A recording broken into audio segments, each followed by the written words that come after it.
शहर के पोर्श इलाके में एक बहुत ही बड़ा और खूबसूरत बंगला जो अपने खूबसूरती के लिए पूरे शहर में काफी मशहूर था। दूध सा चमचमाता हुआ उसका रंग किसी को भी अपनी तरफ खींचने के लिए काफी था। उस बंगले के ठीक सामने एक बहुत बड़ा फाउंटेन था जो दिन में तो सफेद दिखता है लेकिन रात में ब्लू। शाम का वक्त हो रहा है। बंगले के सारे लोग नौकर चाकर सफेद यूनिफॉर्म में अपने कामों में काफी व्यस्त नजर आ रहे थे, जैसे वो सब किसी तूफान से निपटने की तैयारी में जुटे हो। वही उसी बंगले के बैक यार्ड जिसका सफेद दीवार गुलाबी बोगनविलिया के फूलों से घिरा हुआ। कुछ फूल पेड़ के साथ हवा में लहरा रहे थे तो कुछ मैदान के चारों तरफ बिखरे पड़े हुए थे। उसी बैकयार्ड का मलमली घास जो बोगनवेलिया के गिरे पंखुड़ियों से गुलाबी हो चुका था, उस पर एक बेहद खूबसूरत लड़की व्हाइट क्रॉप टॉप और पर्पल शॉर्ट स्कर्ट पहने हुए अपने पैरों को मोड़ पीठ के बल लेटी आसमान में उड़ते पंछियों को उड़ते हुए बड़े गौर से देख रही थी। उसके बगल में ही एक खुला डायरी था जिसके पन्ने हवा में फड़फड़ा रहे थे, लेकिन उसके पेज पलट नहीं पा रहे थे क्योंकि उस पर एक बहुत ही यूनिक सा गोल्डन पेन रखा हुआ था। ऐसा लग रहा था जैसे वो लड़की अभी अभी उस डायरी के पन्ने पर कुछ लिखकर उन पलों को जीना चाहती हो।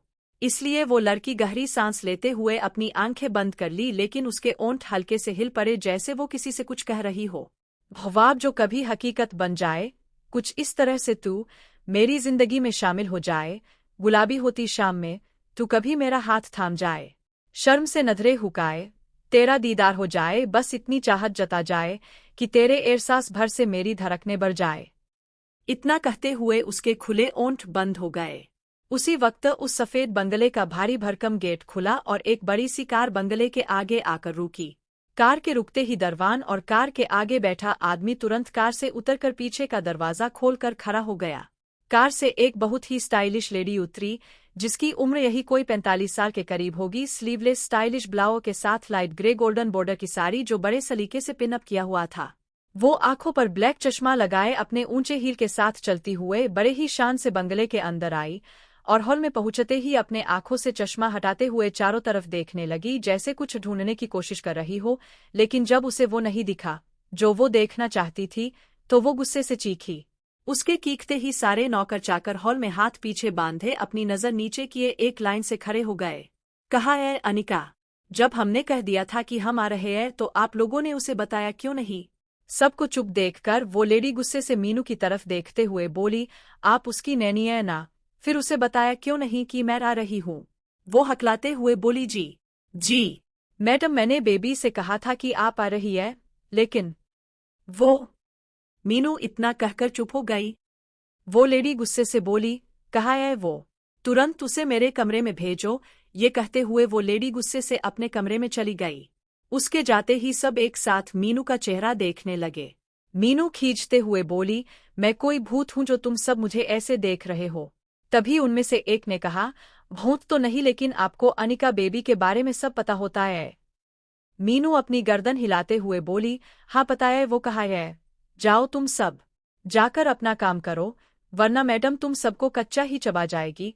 मैं बेबी को उनके पास भेजती हूँ, आगे भगवान ही जाने क्या होगा। ये कहते हुए मीनू बंगले से निकलकर बैकयार्ड की तरफ बढ़ गई। अनिका जो अब भी अपनी आंखें बंद किए अपने ख्वाबों में खोई हुई थी। अनिका बेबी।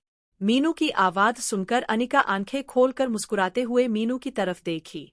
मीनू शिकायत करते हुए बोली, बेबी क्या आप मेरी जान लेना चाहती है? जब मैं आपको बताई थी कि बड़ी मैडम आ रही है तो आपको हॉल में होना चाहिए था ना?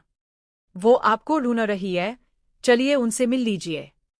बड़ी मैडम का नाम सुनते ही अनिका के चेहरे का रंग बदल गया। जहां अभी उसके चेहरे पर मुस्कुराहट थी, अब वो गुस्से या फिर कहे नाराजगी में बदल चुका था। वो नीचे से उठते हुए बोली, मुझे किसी से भी नहीं मिलना, और फिर भी कोई मुझसे मिलना चाहता है तो फिर उसे खुद मेरे पास आना होगा। ये कहते हुए अनिका गुस्से से चली गई। मीनू अपने माथे को दोनों हाथों से पकड़ते हुए बोली, हे भगवान, इन माँ बेटी के चक्कर में मैं तो किसी दिन सुसाइड ही कर लूंगी।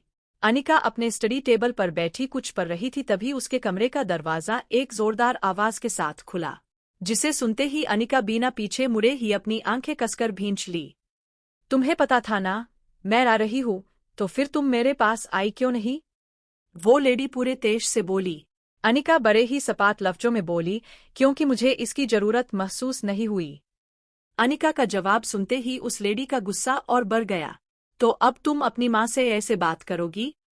अनिका अपने किताब में नजर गड़ाए हल्के से मुस्कुराते हुए, चलो शुक्र है आपको याद आ ही गया कि आप मेरी माँ रहे। ये क्या बदतमीजी है, लगता है तुम्हें तमीज सीखना होगा। अच्छा है, कुछ को सिखाने का ख्याल आया, काश आपने मुझे कुछ तो सिखाया होता। अनिका की बातें उस लेडी के गुस्से को बयाता ही जा रहा था। बहुत लंबी जबान हो गई है, तुम भूल रही हो कि तुम किससे बात कर रही हो? बिल्कुल नहीं। मैं कैसे भूल सकती हूँ, ये बात अच्छे से याद है कि मैं अंकिता चतुर्वेदी के सामने खड़ी हूँ, जिससे सब डरते हैं। अनिका तंज करते हुए बोली, मुझे समझ में नहीं आता कि ऐसी कौन सी कमी मैंने छोड़ी जो तुम इतनी बदतमीज हो गई। ये तो आपको पता होना चाहिए था। वैसे अब इन बातों का कोई फायदा नहीं, क्योंकि जब मुझे इसकी जरूरत थी आप कहीं नहीं थी। अनिका पीछे पलटते हुए उस लेडी के अगल बगल अपनी नजर घुमाते हुए बोली, वैसे आपके पति नहीं दिख रहे? शट अप, वो तुम्हारे डैड है? वो लेडी तिल मिलाते हुए बोली। अनिका चीखते हुए बोली, आगे से ये बात मत बोलिएगा, वो सिर्फ आपके पति है, उस इंसान से मेरा कोई लेना देना नहीं है। नफरत करती हूँ मैं इस इंसान से जिसके कारण मैं अपने डैड से अलग रह रही हूँ।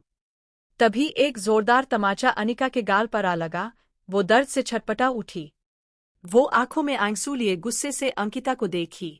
अंकिता अपनी उंगली उसकी तरफ करते हुए गुस्से से कपक पानते हुए बोली, अपने लिमिट में रहो, छोटी हो छोटी ही रहो, बड़े बनने की कोशिश मत करो। ये तमाचा तुम्हें याद दिलाएगा कि कैसे अपने बड़ों से बात करते हैं। अनिका नफरत से अंकिता की आंखों में देखते हुए बोली, I hate you Ankita Chaturvedi. तुम्हारे नफरत करने से कभी ये रिश्ता नहीं बदलेगा। तुम हमेशा ही मेरी बेटी रहोगी और ये बात हमेशा अपने दिमाग में रखो। यही मेरी बदकिस्मती है कि मैं इसे बदल नहीं सकती। मुझे आपकी शक्ल भी नहीं देखनी, चले जाइए मेरे कमरे से। अंकिता गुस्से से दांत पीसते हुए अनिका के कमरे से पैर पटकते हुए चली गई। अनिका आज ऐसी थी तो उसका कारण सिर्फ अंकिता थी। अंकिता के जाते ही मीनू जो बाहर छुपकर खड़ी थी, वो तेजी से अंदर आई और अनिका को अपने गले से लगा ली, जैसे अनिका के गाल पर पड़े चांटे का दर्द उसे ही रहा हो। डैडी,